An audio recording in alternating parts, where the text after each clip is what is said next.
Alors, il faut comprendre d'abord que les recettes d'un pays, c'est d'abord, ce sont les impôts et taxes. Et là, quand on parle des impôts et taxes, il faut considérer les exportations, il faut considérer les importations, il faut considérer l'épargne, il faut considérer la consommation, il faut considérer l'investissement. Ça, c'est l'analyse classique de toutes les institutions, et plus particulièrement au pays. Ça, c'est la première observation. La seconde source de financement, bien évidemment, ce sont des crédits intérieurs.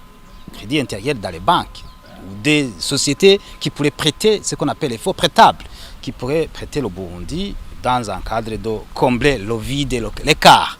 Parce que, comme je le disais, il y a un écart, par exemple, et maintenant il y a une prévision d'écart d'un besoin de financement de plus de 728 milliards. C'est beaucoup d'argent.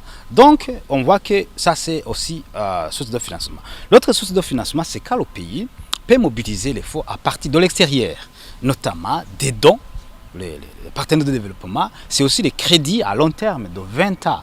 Parce qu'à l'époque, on le fait. Donc, le crédit, ce n'est pas un problème. Le déficit, ce n'est pas un problème. Mais il faut que ça vienne d'abord combler le vide et surtout dans un secteur porteur de production. Parce que souvent, le problème, c'est que pour le moment, les crédits qui ont été contractés par le pouvoir, le gouvernement, c'est un crédit de consommation. C'est un crédit pour payer les salaires.